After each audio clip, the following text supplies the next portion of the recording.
Hello everyone, I am Kritika Dapkara. Welcome to my channel study aura. आज ये मेरा पहला वीडियो है यूट्यूब पर और इस वीडियो में मैं क्लास 10th का first bio chapter which is life process इसे पढ़ाने जा रही हूँ। अब जब हम लाइफ प्रोसेस को देखते हैं, इस हेडिंग को देखते हैं, तो ये टू सेपरेट वर्ड से मिलके बनता है। One is life and other one is process. Now what do we mean by life?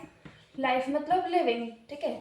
World में ये जो हमारी दुनिया है, इसमें वर्ल्ड, ओके, इसमें दो टाइप के क्रिएचर्स होते हैं, some are living and some are non living. ना हम लिविंग किसको बोलते हैं? लिविंग ऑर्गेनिजम्स के कुछ कैरेक्टर्स होते हैं, है ना। तो सबसे पहले हम देखते हैं कैरेक्टर्स ऑफ लिविंग ऑर्गेनिज्म, ठीक है, कैरेक्टर्स ऑफ लिविंग ऑर्गेनिजम्स। सबसे पहला कैरेक्टर जो है, हर एक लिविंग ऑर्गेनिज्म ब्रीथ करता है ना। Breathing is the basic character of living organism. हम और क्या देखते हैं लिविंग ऑर्गेनिज्म में? लिविंग ऑर्गेनिजम्स के अंदर मूवमेंट होता है ना।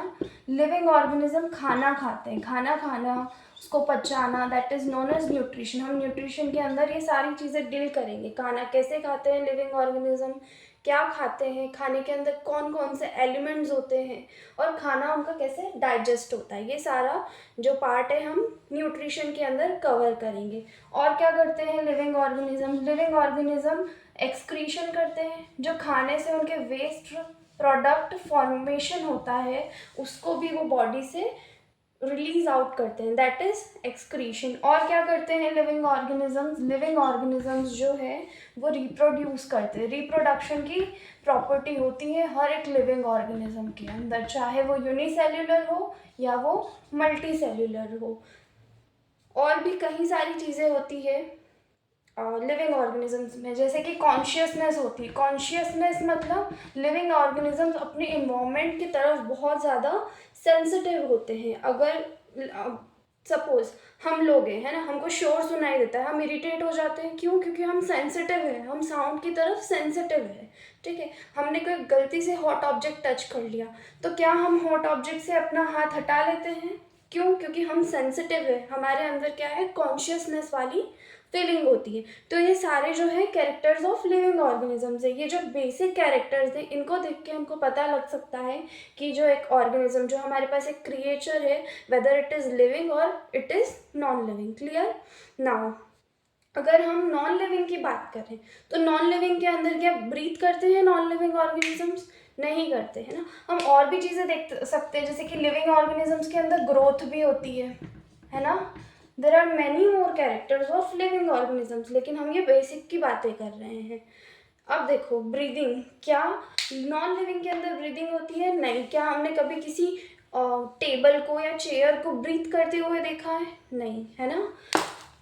मूवमेंट, क्या कोई चेयर अपने आप खुद से मूव कर रही है? नहीं। अब हाँ, हम रिमोट कंट्रोल कार की बात करें या फिर एरोप्लेन की बात करें तो उनको कंट्रोल किया जाता है, ठीक है, उनका कंट्रोल्ड मूवमेंट होता है तभी वो मूव कर रहे हैं, अदरवाइज वो खुद की मर्जी से मूव नहीं कर रहे। उनके पास खुद के पास ऐसा कोई मसल मैकेनिज्म नहीं है जिससे कि वो खुद ही मूव करे जा रहे हैं, है ना। न्यूट्रिशन, क्या कोई नॉन लिविंग ऑब्जेक्ट खाना खाता है? नहीं। एक्सक्रीशन होता है? नहीं। रिप्रोडक्शन भी नहीं होता, कॉन्शियसनेस भी नहीं होती और ग्रोथ भी नहीं होती। क्लियर? तो ये हमारे कैरेक्टर्स ऑफ लिविंग ऑर्गेनिजम्स थे। ये सारे आई होप आप लोगों को क्लियर होंगे। हमने कैरेक्टर्स ऑफ लिविंग ऑर्गेनिजम्स तो देख लिए, अब हम बात करेंगे कि व्हाट इज लाइफ। लाइफ का मतलब क्या होता है? लाइफ एक कंप्लीट साइकिल होती है, it is a complete cycle, है ना। साइकिल मतलब एक पूरी प्रोसेस होती है, complete cycle, from birth to death, from birth to death of an organism. एक साइकिल जिसके अंदर हम बात करते हैं, एक इंसान का बर्थ होता है, ठीक है, उसका जन्म से उसकी मृत्यु तक के बीच में उसके अंदर क्या क्या प्रोसेस हो रही है, that is known as life. Okay, now what do we mean by life process? Life process क्या होती है? लाइफ प्रोसेस मतलब ऐसी प्रोसेस जो लाइफ को सस्टेन करने के लिए, लाइफ को मेंटेन करने के लिए ज़रूरी होती है। ठीक है, तो what our life processes? Life processes are the processes essential to sustain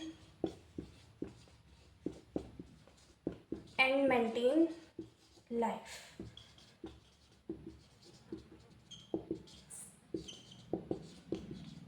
Okay, life processes are the processes which are essential to sustain and maintain life. जो प्रोसेस लाइफ को मेंटेन करने के लिए, उसको पेस में बनाए रखने के लिए ज़रूरी होती है, दोज आर लाइफ प्रोसेस। अब हम इन लाइफ प्रोसेस के अंदर सबसे पहले बात करेंगे न्यूट्रिशन की, ब्रीदिंग की, रेस्पिरेशन की, एक्सक्रीशन की, रिप्रोडक्शन की एंड कॉन्शियसनेस की। ये हमारी कुछ बेसिक लाइफ प्रोसेस होती है। ओके, तो अब हम इसमें सबसे पहले डील करेंगे न्यूट्रिशन से, कि न्यूट्रिशन का मतलब क्या होता है। ये सारी चीज़ें हम न्यूट्रिशन वाली प्रोसेस में डील करेंगे। Now we are going to talk about the process of nutrition. ठीक है, न्यूट्रिशन क्या होता है? न्यूट्रिशन मतलब टेकिंग इन ऑफ फूड। ठीक है, खाने को खाना एंड डाइजेस्टिंग इट। ठीक है, खाने को खाना और उसको पचाना। हम सब लोग जानते हैं कि हम जो खाना खाते हैं उसके अंदर क्या होते हैं? Nutrients. Nutrients are the essential elements which gives us energy, है ना। न्यूट्रिएंट्स जैसे कि हम कार्बोहाइड्रेट्स खाते हैं, फैट्स खाते हैं, प्रोटीन्स खाते हैं, विटामिन्स खाते हैं, मिनरल्स खाते हैं, ये सारे क्या हो गए? न्यूट्रिएंट्स हो गए। न्यूट्रिएंट्स के आप लोग एग्जांपल लिख सकते हो, प्रोटीन हो गया, फैट, विटामिन, कार्बोहाइड्रेट,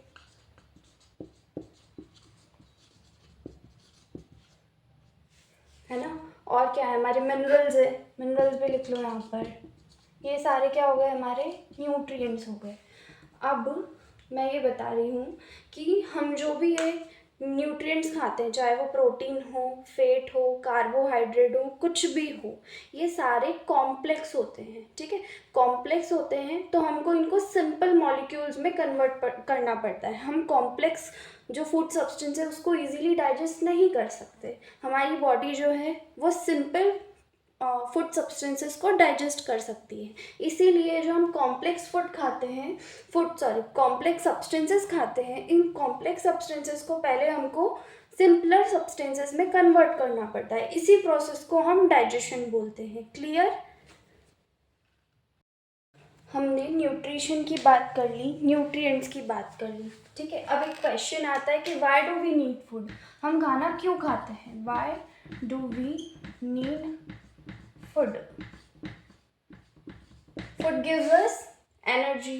ठीक है, to get energy, because food provides us energy, food gives us energy and this energy, ये जो एनर्जी है ये क्यों इम्पॉर्टेंट होती है? क्योंकि ये जो एनर्जी होती है हमारी ग्रोथ और डेवलपमेंट में हेल्प करती है, ग्रोथ एंड डेवलपमेंट में हेल्प करती है और रिपेयर में हेल्प करती है। ठीक है, ये जो एनर्जी हमको खाने से मिलती है ये हमारी ग्रोथ में हेल्प करती है। हम ग्रो हो रहे हैं, हम कंटिन्यूसली ग्रो हो रहे हैं। हर एक लिविंग ऑर्गेनिज्म की प्रॉपर्टी होती है ग्रोथ, कि उसके अंदर कुछ ना कुछ टाइप की ग्रोथ हमेशा चलती रहती है ना। तो ये हमको ये जो एनर्जी है हमको ये ग्रोथ और डेवलपमेंट के लिए ज़रूरी होती है। हमारी बॉडी के अंदर रिपेयर होता है उसके लिए भी ज़रूरी होती है। जैसे कि कोई चोट लग जाती है तो वो चोट क्या हमारे साथ ज़िंदगी भर रहती है? कोई मुझे खरोच लगे, मैं गिर गई, ठीक है, मुझे खरोच लग गई, तो वो क्या खरोच मेरी डेथ तक ऐसे ही रहेगी? नहीं, वो हील हो जाएगी, वो 2 3 4 दिन में, depends on the type of चोट, वो हील हो जाएगी। क्लियर? तो हम ये जो सारा ग्रोथ, डेवलपमेंट और रिपेयर हो रहा है ये किस वजह से हो रहा है? बिकॉज ऑफ द, हमने न्यूट्रिशन की बात कर ली, हमने न्यूट्रिएंट्स की बात कर ली, है ना। अब हम लोग पढ़ेंगे modes of nutrition. Modes of nutrition हम सभी जानते हैं कि there are two types of modes of nutrition. हमने प्रीवियस क्लासेस में पढ़ा हुआ है कि मोड्स ऑफ न्यूट्रिशन दो टाइप के होते हैं, some are autotrophic and others are heterotrophic.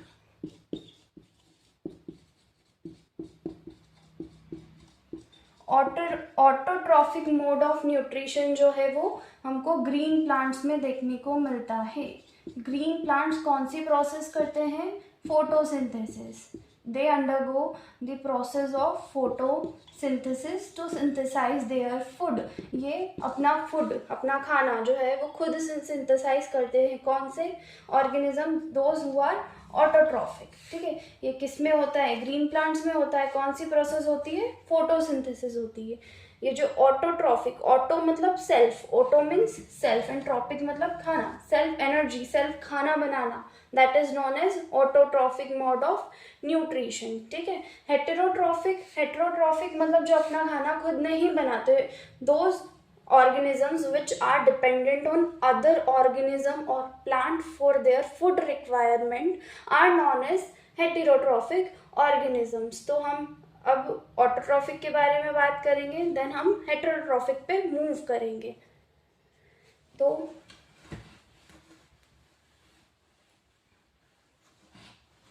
अगर हम ऑटोट्रॉफिक की बात करें,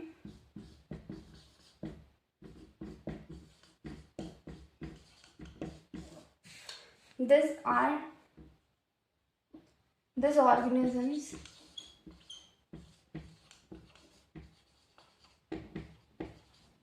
synthesize their own food, अपना खाना खुद बनाते हैं by inorganic substances। inorganic substances को use करके they synthesize their own food। those inorganic substances are carbon dioxide, water and sunlight। ठीक है, ये तीन और इनऑर्गेनिक सब्सटेंसेज है जिनको ग्रीन प्लांट्स यूज करके अपना खाना खुद बनाते हैं। And the process of synthesizing their own food is known as photosynthesis। ये जो प्रोसेस होती है जिसमें वो अपना खाना खुद बना रहे हैं, उस प्रोसेस को हम बोलते हैं फोटोसिंथेसिस। ठीक है, तो हम ये भी लिख लेते हैं।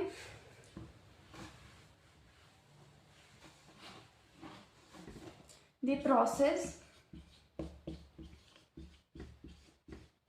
by which green plants prepare their own food। किन चीज़ों को यूज़ करते हैं वो? Carbon dioxide, water and sunlight. The process by which green plants prepare their own food with inorganic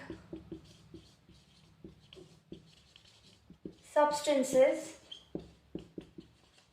is known as photosynthesis. देखो, अब हम बायो के अंदर ये चीज़ बहुत अच्छी है कि हमको किसी भी वर्ड का मीनिंग उसको पूरा उसकी स्पेलिंग को देख के ही पता चल जाता है। अब देखो, ये जो फोटोसिंथेसिस है ये दो सेपरेट वर्ड से मिलके बना हुआ है। One is photo and other one is synthesis. Photo मतलब होती है लाइट। क्या होता है फोटो मतलब? लाइट, है ना। और हम देख रहे हैं कि जो प्रोसेस ऑफ फोटोसिंथेसिस है उसमें हमको सनलाइट की ज़रूरत है। यस, है ना। तो फोटो मतलब लाइट, लाइट मतलब सनलाइट की बात कर रहे हैं हम, है ना। सिंथेसिस मतलब प्रिपरेशन। ठीक है, सिंथेसिस मतलब खुद से बनाना, प्रिपेयर करना। तो हम ऐसे भी बोल सकते हैं कि जो ऑर्गेनिज्म लाइट को यूज़ करके, सनलाइट को यूज़ करके अपना खाना खुद बना रहे हैं, दोज आर ऑटोट्रॉफिक ऑर्गेनिजम्स। हमने न्यूट्रिशन की बात कर ली, हमने न्यूट्रिएंट्स की बात कर ली, है ना। अब हम लोग पढ़ेंगे modes of nutrition. Modes of nutrition हम सभी जानते हैं कि there are two types of modes of nutrition. हमने प्रीवियस क्लासेस में पढ़ा हुआ है कि मोड्स ऑफ न्यूट्रिशन दो टाइप के होते हैं, some are autotrophic and others are heterotrophic.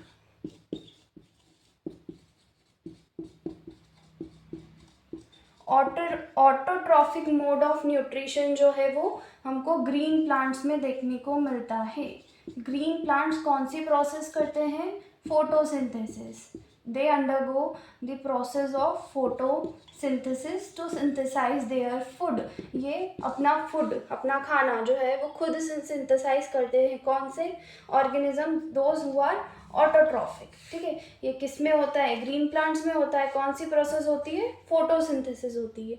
ये जो ऑटोट्रॉफिक, ऑटो मतलब self, auto means self and trophic मतलब खाना, सेल्फ एनर्जी, सेल्फ खाना बनाना, that is known as autotrophic mode of nutrition. ठीक है। हेटेरोट्रॉफिक मतलब जो अपना खाना खुद नहीं बनाते, those organisms which are dependent on other organism or plant for their food requirement are known as heterotrophic organisms। तो हम अब ऑटोट्रॉफिक के बारे में बात करेंगे, देन हम हेटेरोट्रॉफिक पे मूव करेंगे। तो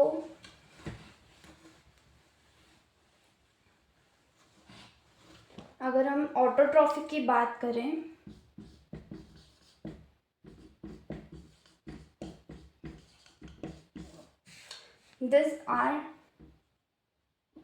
these organisms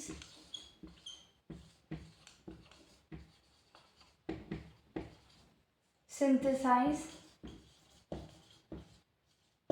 their own food, अपना खाना खुद बनाते हैं by inorganic substances। inorganic substances को यूज करके they synthesize their own food। those inorganic substances are carbon dioxide, water and sunlight। ठीक है, ये तीन और इनऑर्गेनिक सब्सटेंसेज है जिनको ग्रीन प्लांट्स यूज करके अपना खाना खुद बनाते हैं। And the process of synthesizing their own food is known as photosynthesis.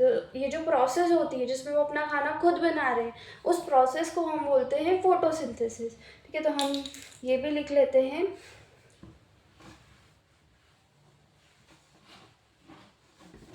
The process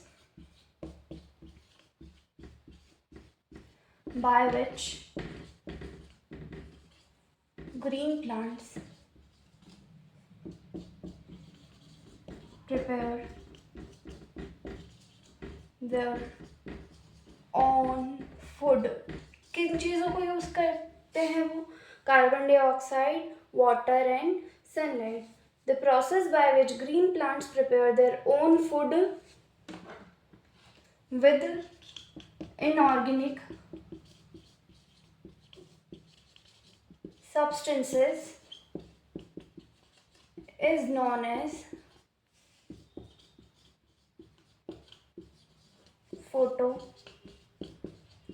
photosynthesis। देखो, अब हम बायो के अंदर ये चीज़ बहुत अच्छी है कि हमको किसी भी वर्ड का मीनिंग उसको पूरा उसकी स्पेलिंग को देख के ही पता चल जाता है। अब देखो, ये जो फोटोसिंथेसिस है ये दो सेपरेट वर्ड से मिलके बना हुआ है। One is photo and other one is synthesis. Photo मतलब होती है लाइट। क्या होता है? फोटो मतलब लाइट, है ना। और हम देख रहे हैं कि जो प्रोसेस ऑफ फोटोसिंथेसिस है उसमें हमको सनलाइट की ज़रूरत है। यस, है ना। तो फोटो मतलब लाइट, लाइट मतलब सनलाइट की बात कर रहे हैं हम, है ना। सिंथेसिस मतलब प्रिपरेशन। ठीक है, सिंथेसिस मतलब खुद से बनाना, प्रिपेयर करना। तो हम ऐसे भी बोल सकते हैं कि जो ऑर्गेनिज्म लाइट को यूज़ करके, सनलाइट को यूज़ करके अपना खाना खुद बना रहे हैं, those are autotrophic organisms. Are we clear? तो हमने ऑटोट्रॉफिक न्यूट्रिशन के बारे में क्या पढ़ा कि ऑटोट्रॉफिक ऑर्गेनिज्म जो अपना खाना खुद बना रहे हैं और किस प्रोसेस से बना रहे हैं? By the process of photosynthesis. Photosynthesis के अंदर कार्बन डाइऑक्साइड, वाटर और सनलाइट को यूज़ करके वो अपना खाना बना रहे हैं, है ना। इन तीनों चीज़ों को यूज़ करके, ये तीनों क्या है? इनऑर्गेनिक सब्सटेंसेस है। इनऑर्गेनिक सब्सटेंसेस से ग्रीन प्लांट्स और कुछ बैक्टीरिया अपना खाना खुद बना रहे हैं। तो एग्जाम्पल ऑफ ऑटोट्रॉफिक लिख लीजिए। ऑटोट्रॉफिक न्यूट्रिशन क्या हो गया? ऑटोट्रॉफिक न्यूट्रिशन हो गया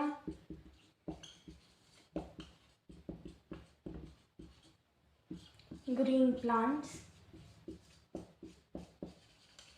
and some bacteria.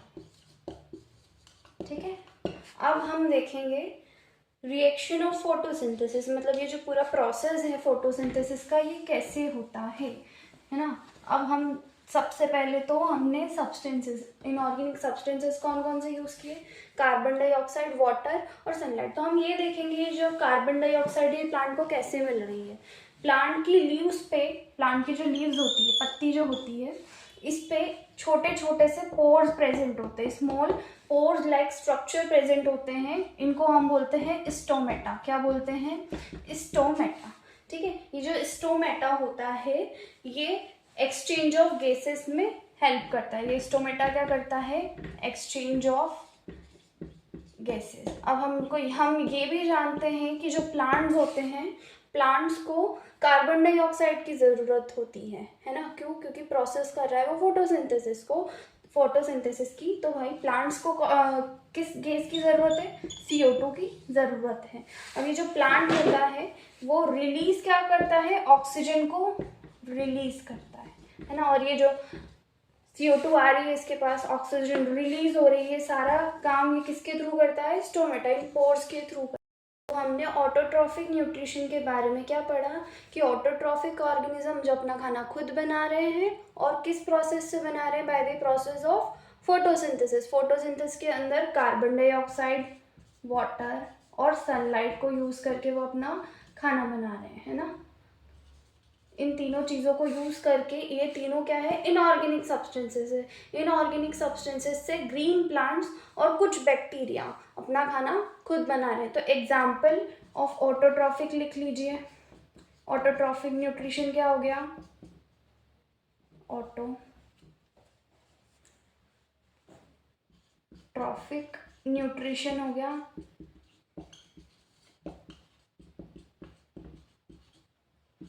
green plants and some bacteria.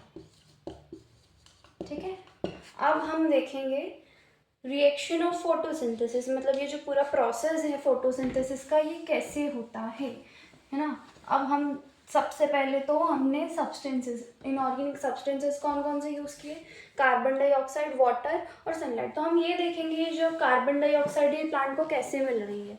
Plant की लीव्स पे, प्लांट की जो लीव्स होती है, पत्ती जो होती है, इस पे छोटे छोटे से पोर्स प्रेजेंट होते हैं, small pores like structure present होते हैं। इनको हम बोलते हैं स्टोमेटा। क्या बोलते हैं? स्टोमेटा। ठीक है, ये जो स्टोमेटा होता है ये एक्सचेंज ऑफ गैसेस में हेल्प करता है। ये स्टोमेटा क्या करता है?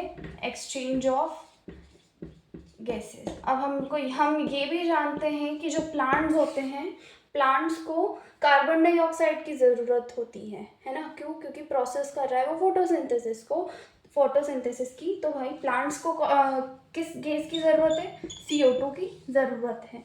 अब ये जो प्लांट होता है वो रिलीज क्या करता है? ऑक्सीजन को रिलीज करता है ना। और ये जो CO2 आ रही है इसके पास, ऑक्सीजन रिलीज हो रही है, सारा काम ये किसके थ्रू करता है? स्टोमेटा, पोर्स के थ्रू करता है ना। अब हम इसको देखते हैं।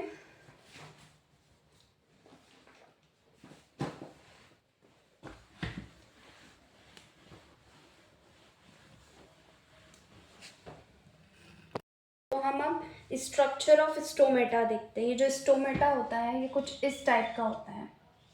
ये किडनी शेप्ड इसके अंदर स्ट्रक्चर्स होते हैं जिनको हम गार्ड सेल्स बोलते हैं। इसके बाहर ऐसे लीफ लाइक स्ट्रक्चर्स होते हैं जिसको हम सब्सिडरी सेल्स बोलते हैं। और इसके बीच में जो स्पेस है हम इसको स्टोमेटल पोर बोलते हैं। स्टोमेटल पोर, जिसके थ्रू ही गैसियस एक्सचेंज होता है। ठीक है, ये हमारे पास गार्ड सेल्स हो गए।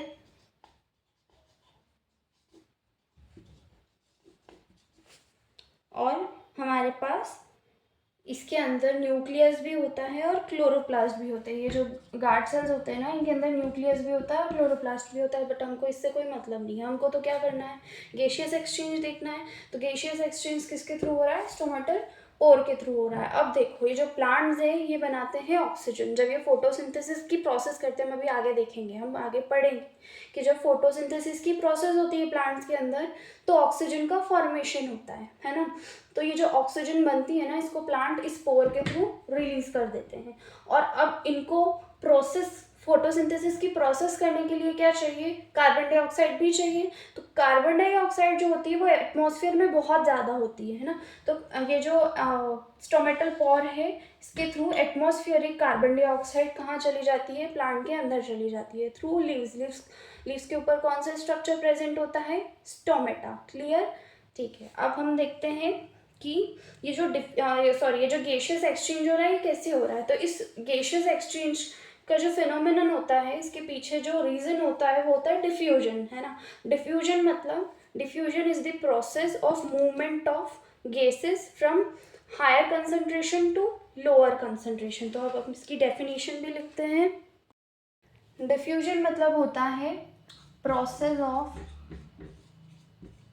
मूवमेंट, ये मूवमेंट लिखा है मैंने ना, movement of gases from higher concentration,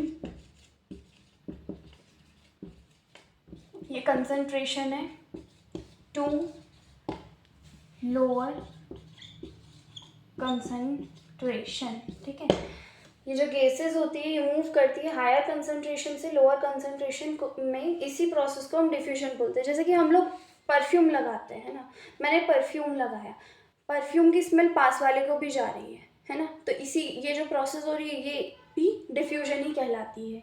clear. अब इस डिफ्यूजन के थ्रू ही क्या हो रहा है, गैसियस एक्सचेंज हो रहा है। देखो जो हमारा प्लांट होता है, जो हमारी लीफ होती है, लीफ के अंदर कार्बन डाइऑक्साइड का लेवल कम होता है और ऑक्सीजन ज़्यादा होती है ना। इसी वजह से प्लांट कौन सी गैस रिलीज करता है, उसके पास क्या ज़्यादा है, जो ज़्यादा चीज़ है उसके पास ज्ञान ज़्यादा है, तो ज्ञान का ही डोनेशन करेंगे हम। हमारे पास पैसे ज़्यादा है तो हम पैसे का ही डोनेशन करेंगे, एक्सेप्ट इंसान लालची ना हो। ठीक है, तो इस लीफ के पास क्या है, ऑक्सीजन का कंसंट्रेशन ज़्यादा है इन लीव्स।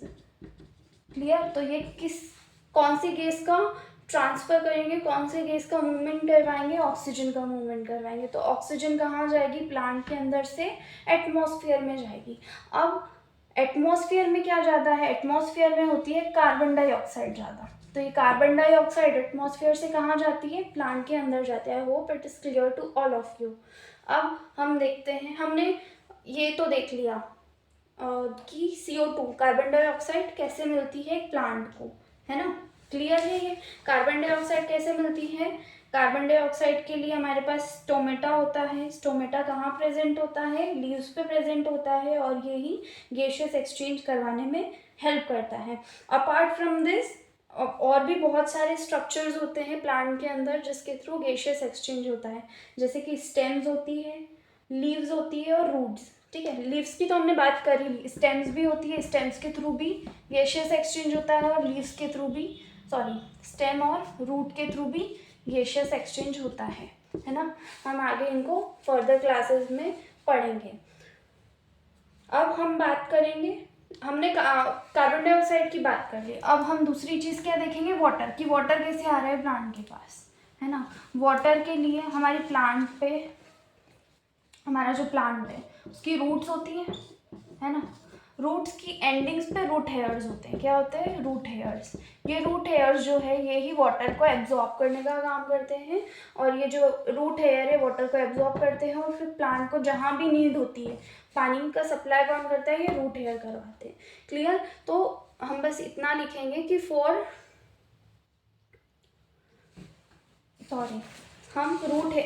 हम वाटर के बारे में ऐसा लिखेंगे कि water is supplied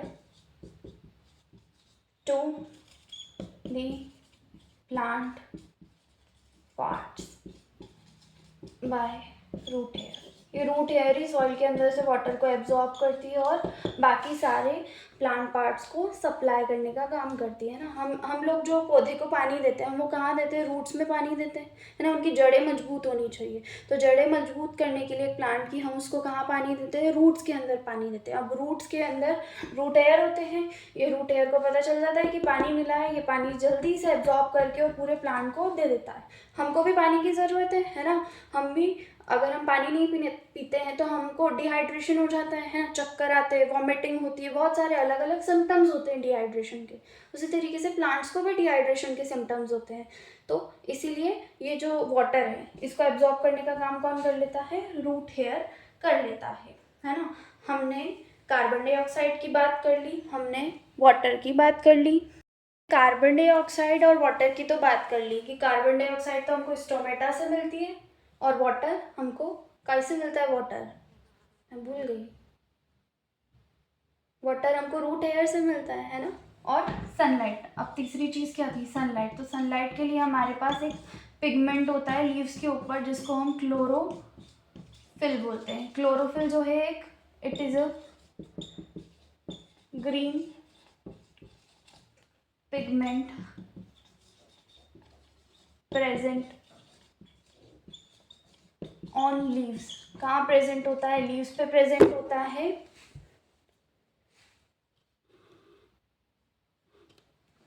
it absorbs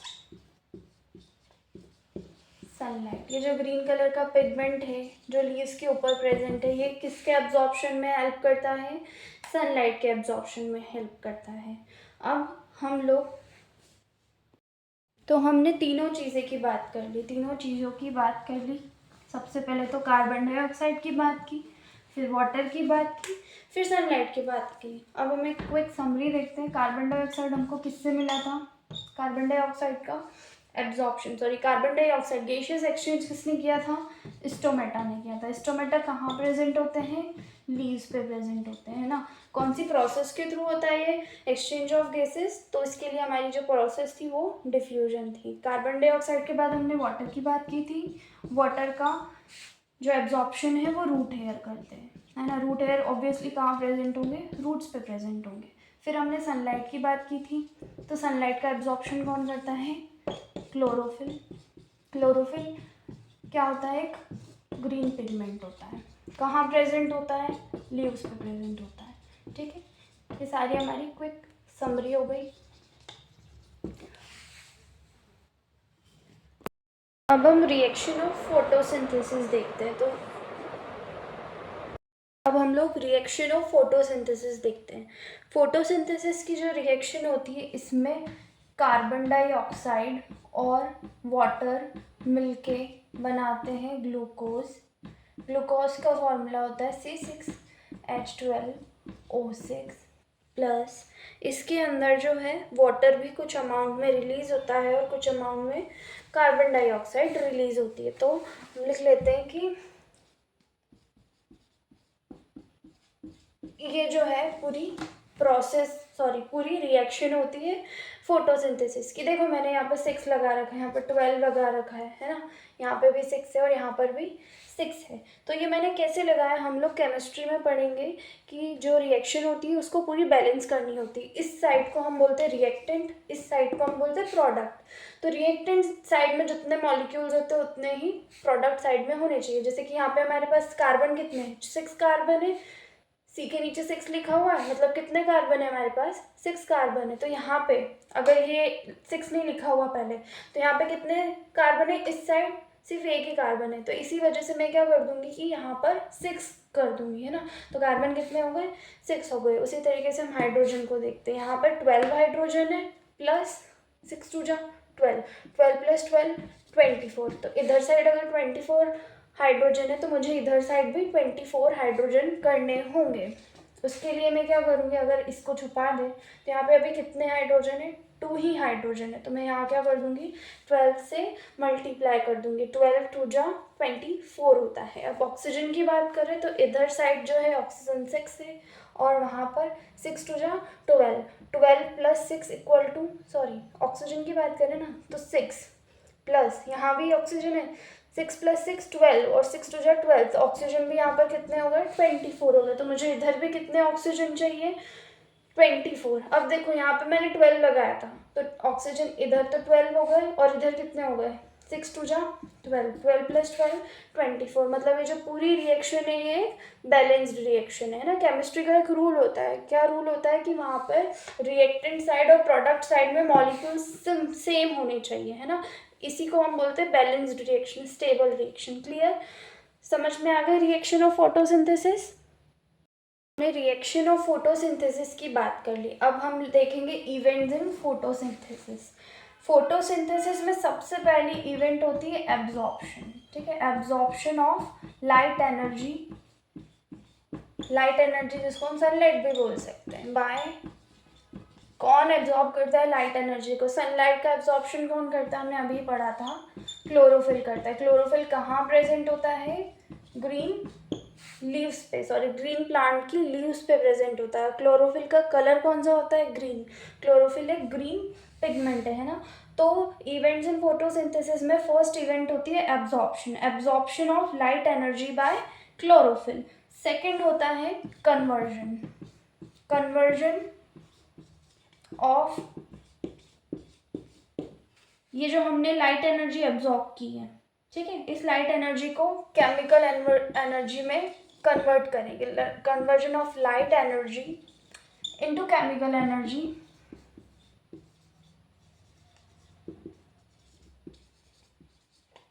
and splitting of water molecules. Conversion हो गया लाइट एनर्जी का केमिकल एनर्जी में, उसके बाद क्या होगा? Splitting of water molecule. ये वाटर किस में टूटेगा? हाइड्रोजन और ऑक्सीजन में, क्योंकि वाटर के पास है क्या? हाइड्रोजन है और ऑक्सीजन है। तो splitting of water molecule into H2, that is hydrogen and O2।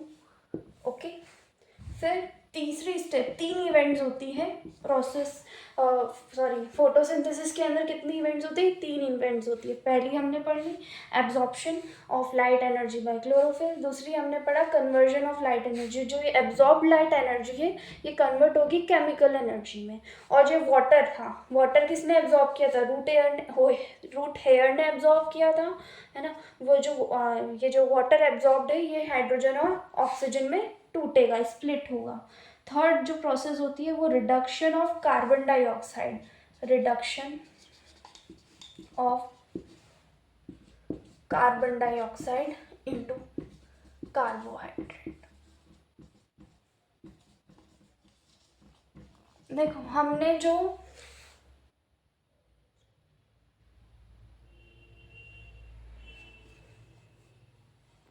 Events in photosynthesis में हमने क्या देखा? Absorption of light energy by chlorophyll. हमारा जो क्लोरोफिल था उसने जो सनलाइट को एब्जॉर्ब किया था, है ना, पहली रिएक्शन में। पहली इवेंट में, दूसरी इवेंट में क्या हुआ है? ये जो लाइट एनर्जी है ये कन्वर्ट हुई किसमें? केमिकल एनर्जी में। क्योंकि हमने जो रिएक्शन ऑफ फोटोसिंथेसिस देखा था उसमें हमको क्या मिला था? केमिकल मिला था, लाइट का कोई यूज नहीं था। तो ये जो केमिकल एनर्जी, सॉरी ये जो लाइट एनर्जी है किस में कन्वर्ट करनी है हमको? केमिकल एनर्जी में।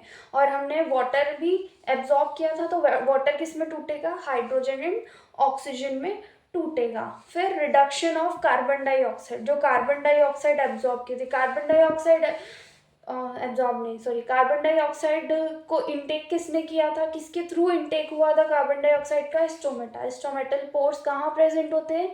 लीव्स में प्रेजेंट होते हैं, है ना। लीव्स के ऊपर छोटे छोटे से पोर्स होते हैं, दोज आर स्टोमेटा। स्टोमेटा क्या काम करते हैं? एक्सचेंज ऑफ गैसेस करवाते हैं। तो ये जो कार्बन डाइऑक्साइड है किसमें टूटेगा? कार्बोहाइड्रेट में टूटेगा। जो हमने रिएक्शन देखी थी फोटोसिंथेसिस की उसमें क्या हुआ था कि कार्बन डाइऑक्साइड और वाटर मिलके क्या बनाता है? कार्बन डाइऑक्साइड और वाटर, मैं रफ रिएक्शन लिख रही हूँ यहाँ, मैं बैलेंस नहीं कर रही हूँ, है ना। कार्बन डाइऑक्साइड और वाटर मिलके ग्लूकोज बनाता है और वाटर भी बनता है और ऑक्सीजन भी बनती है। अब हमने जो थर्ड इवेंट देखी थी उसमें क्या था? Reduction of carbon dioxide into carbohydrate. ये जो ग्लूकोज है, ये जो ग्लूकोज बना हमारे प्रोसेस में फोटोसिंथेसिस की, ये क्या है, एक टाइप का कार्बोहाइड्रेट है। तो क्या हुआ, ये जो कार्बन डाइऑक्साइड है ये किस में रिड्यूस हुआ, ग्लूकोज में रिड्यूस हुआ। पहली इवेंट हमने क्या देखी थी, absorption of light energy by chlorophyll. इस रिएक्शन, ये जो रिएक्शन मार्क है इसके ऊपर हम क्लोरोफिल लिख देंगे। इस क्लोरोफिल का मतलब क्या है कि क्लोरोफिल की प्रेजेंस में सनलाइट एनर्जी एब्जॉर्ब हुई और प्रोसेस इनिशिएट हुई, है ना। तो सबसे पहले क्या हुआ, फर्स्ट इवेंट तो क्या हुआ कि जो क्लोरोफिल है उसने एब्जॉर्प्शन किया सनलाइट एनर्जी का। दूसरी प्रोसेस क्या हुई थी कि ये जो सनलाइट है, ये जो लाइट एनर्जी है, ये किस में कन्वर्ट हुई थी, केमिकल एनर्जी में। और जो हमने वाटर था, हमारा जो वाटर था वो स्प्लिट हुआ था हाइड्रोजन एंड ऑक्सीजन में। फिर तीसरी स्टेप जो यहाँ पे मैंने बात की कि जो कार्बन डाइऑक्साइड है वो हमारी रिड्यूस होगी कार्बोहाइड्रेट में। अब ये ग्लूकोज जो है एक टाइप का कार्बोहाइड्रेट होता है, ग्लूकोज एक टाइप का कॉम्प्लेक्स कार्बोहाइड्रेट होता है ना। ग्लूकोज बहुत इंपॉर्टेंट होता है। हमारी बॉडी में भी ग्लूकोज की कमी हो जाती है तो हम ग्लूकॉन डी पीते हैं, है ना, क्योंकि वो हमको एनर्जी, इंस्टेंट एनर्जी हमको ग्लूकोज से मिलती है। जो लोग रेस में या ऐसी कुछ एक्टिविटी जिसमें फिजिकल एक्टिविटी की ज़्यादा नीड होती है उसमें पार्टिसिपेट करते हैं तो वो लोग बार बार ग्लूकोज का इंटेक करते हैं। उनके वाटर बॉटल्स में भी क्या होता है, ग्लूकोज मिक्सड होता है ताकि उनको इंस्टेंट एनर्जी मिल सके। आज का लेक्चर मैं यहीं एंड करूँगी। इससे पहले हम एक छोटी सी क्विक समरी देख लेते हैं ना। हमने लाइफ प्रोसेस की बात की थी। लाइफ प्रोसेस जो है दो वर्ड से मिलके बना हुआ है, लाइफ एंड प्रोसेस। लाइफ मतलब लिविंग ऑर्गेनिजम्स के फीचर्स, कैरेक्टर्स देखे थे हमने। बहुत सारे कैरेक्टर्स थे लिविंग ऑर्गेनिज्म के। वो सांस लेते हैं, वो ब्रीद करते हैं, वो मूवमेंट करते हैं, है ना। उनके अंदर न्यूट्रिशन, वो खाना खाते हैं, वो रेस्पिरेशन करते हैं, वो फूड का ब्रेक डाउन करते हैं, डाइजेशन करते हैं, एक्सक्रीशन करते हैं, रिप्रोडक्शन करते हैं। उनके अंदर कॉन्शियसनेस होती है। कॉन्शियसनेस मतलब सेंसिटिविटी। ये सारे कैरेक्टर्स थे लिविंग ऑर्गेनिज्म के। मैंने कंपेयर भी करवाया था कि नॉन लिविंग ऑर्गेनिजम्स में ऐसे कोई कैरेक्टर नहीं होता। फिर हमने बात की थी कि न्यूट्रिशन क्या होता है ना। तो न्यूट्रिशन में हमने देखा था दो टाइप के मोड ऑफ न्यूट्रिशन होते हैं। न्यूट्रिशन मतलब तो हम पहले खाना खाते हैं ना, हमारे खाने के अंदर न्यूट्रिएंट्स होते हैं। न्यूट्रिएंट्स कौन कौन से टाइप के होते हैं, न्यूट्रिएंट्स क्यों ज़रूरी होते हैं, हम खाना क्यों खाते हैं, क्योंकि खाना हमको एनर्जी देता है। और एनर्जी, फूड जो हमको एनर्जी देता है उससे क्या होता है, रिपेयर, ग्रोथ, डेवलपमेंट, ये सारी चीज़ें होती है, ठीक है।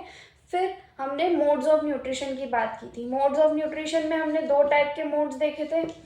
एक तो था ऑटोट्रॉफिक मोड और हेटेरोट्रॉफिक मोड। ऑटोट्रॉफिक, हेटेरोट्रॉफिक, है ना। ऑटोट्रॉफिक में हमने क्या देखा था कि ये जो है ऑटोट्रॉफिक वाले अपना खाना खुद बनाते हैं, प्रोसेस करते हैं। फोटोसिंथेसिस की इनऑर्गेनिक सब्सटेंसेस यूज करते हैं जैसे कि carbon dioxide, water and sunlight. Carbon dioxide इनको कहाँ से मिलती है, थ्रू एटमॉस्फेयर।